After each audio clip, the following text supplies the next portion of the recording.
राधे राधे, जय श्री कृष्णा, जय माता दी। दोस्तों, आज हम सुनेंगे दशा माता के 5वें दिन की कथा।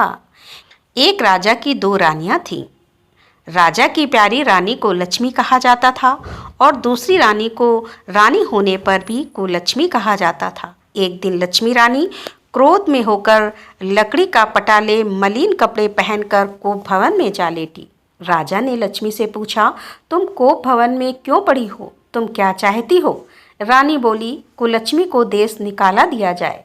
कुलक्ष्मी रानी थी, इसीलिए उसे निकाला देने से राजा की बदनामी होने का डर था। इसीलिए रानी को पीहर छोड़कर आने की बात सोची गई। राजा ने पटरानी को एक रथ में सवार कराया और उसे स्वयं घोड़े पर चढ़कर रथ के साथ चलने लगा। एक बीहड़ जंगल में पहुंचकर राजा ने रथ को रुकवाया। पालकी ढोने वाले को वहां से हट जाने को कहा गया और राजा रानी को उस जंगल में छोड़कर घोड़े पर सवार होकर अपने महल में आ गया। कुलक्ष्मी को वहां बाट जोहते सारी रात बीत गई। रानी को प्यास लगी, वह रथ से उतरकर पानी के तलाश में चल दी। रानी ने आसपास पानी खोजा, परंतु उसे कोई जलाशय नहीं दिखाई दिया। रानी ने एक सारस के जोड़े को एक तरफ जाते देखा। रानी कुलक्ष्मी सारस के जोड़े के पीछे चल दी। चलते चलते वह एक नदी के किनारे पहुंच गई। रानी ने सोचा, आदि से निर्मित होकर उसी नदी में मैं स्नान किया और रानी ने शौच आदि से निर्मित होकर उसी नदी में स्नान किया और जल पीकर अपनी प्यास बुझाई। उस समय कुछ अन्य स्त्रियां भी स्नान कर रही थीं। स्नान करने के बाद उन स्त्रियों ने दशा माता का डोरा लिया। उनके पास एक डोरा बच गया। उन्होंने रानी से डोरे लेने का अनुरोध किया। रानी डोरा लेकर अपने रथ में आकर बैठ गई। दशा माता ने रानी की परीक्षा लेने के लिए एक बुढ़िया का वेश धारण कर उसके रथ के पास आई।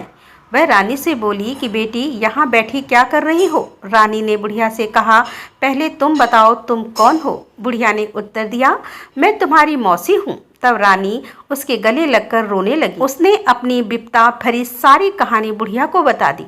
अंत में रानी ने बुढ़िया से कहा कि अब मुझे केवल तुम्हारा ही सहारा है, मेरी रक्षा करो। दशा माता की कृपा से उसी जगह माया का शहर बस गया। रानी के भाई भाभी आदि सारा मायका वहां प्रकट हो गया। रानी ने अपने पीहर के साथ मिलकर 9 दिन तक दशा माता की कथा कहानियां सुनाई। 10वें दिन डोरे की पूजा होनी थी। उस दिन सवेरे उठकर दशा माता ने रानी से कहा कि नदी में स्नान कराओ, वहां तुमको स्वर्ण कलश मिलेगा, तुम उसे ले लेना और जो डोली तुम्हें लेने आए उसमें बैठ जाना। किसी से ये मत पूछना कि यह डोली किसकी है।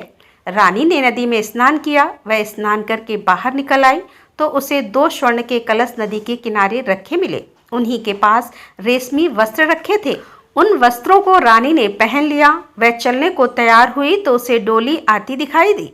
वह डोली में बैठ गई और अपने घर पहुंच गई। घर पहुंचकर उसने माया के परिवार की सब महिलाएं सहित दशा माता के डोरे की पूजा की, सुहागिनों को भोजन कराया। इसके बाद उसने पारण किया। अब रानी अपने पीहर में आनंद पूर्वक सबके साथ मिलकर रहने लगी। इधर कुछ समय बाद राजा को रानी कुलक्ष्मी का ध्यान आया। राजा ने विचार किया कि जिस दिन मैं रानी को जंगल में छोड़कर आया हूँ तब से उसका कोई समाचार नहीं मिला। चलकर देखना चाहिए कि रानी कुलक्ष्मी का क्या हाल है। मंत्रियों ने राजा को समझाया कि अब रानी से मिलना आपके लिए ठीक नहीं होगा, परंतु राजा ने मंत्रियों की बात पर कोई ध्यान नहीं दिया। वह घोड़े पर सवार होकर उसी स्थान पर पहुंचा जहां पर रानी को छोड़ आया था। राजा को यह देखकर बड़ा आश्चर्य हुआ कि यहाँ तो सघन वन था, परंतु यहाँ पर रमणीक बस्ती बसी हुई है। राजा ने लोगों से पूछा, यह कौन सी नगरी है?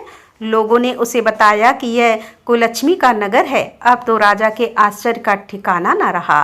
वह बार बार सोच रहा था कि क्या यह नगर मेरी पटरानी कुलक्ष्मी द्वारा बसाया नगर है।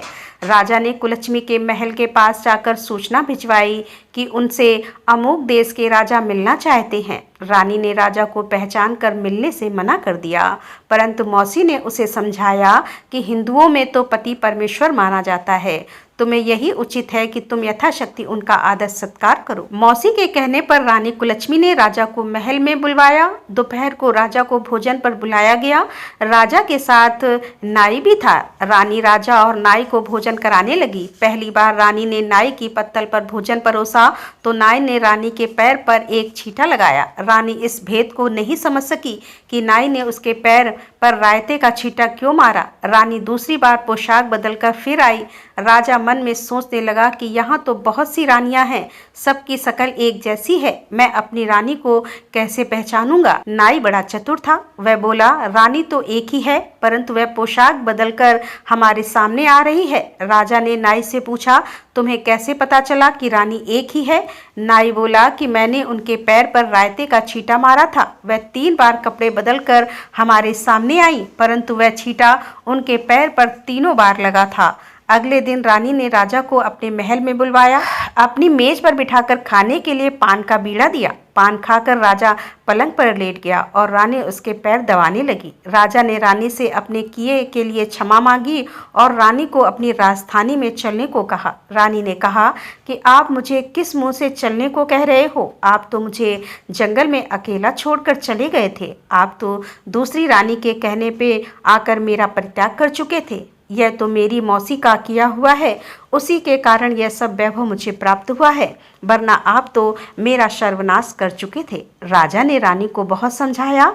तब रानी बोली, मैं केवल एक शर्त पर आपके साथ चल सकती हूँ। आप मेरी मौसी से वरदान मांगेंगे कि यह नगरी आपकी राजधानी के पास पहुँचा दे, जिससे जब मेरा मन चाहे आपके पास रहूं और जब जी चाहे तो मौसी के दिए महल में चली जाऊं। मेरी मौसी बड़ी दयालु है, संभव है कि वह हमारी बात मान जाए। राजा ने दशा माता मौसी से प्रार्थना की। मौसी ने राजा की बात मानकर दोनों शहरों को पास पास स्थापित कर दिया, मानो एक दूसरे के ही भाग हों। राजा ने दशा माता की कृपा का फल जानकर शहर में ढिंढोरा पिटवाया कि उसकी प्रजा दशा माता की पूजा किया करे। भगवती दशा माता ने जिस प्रकार कुलच्छमी पर दया करी, वैसे ही दया सब जनों पर करे। बोल दशा माता की जय।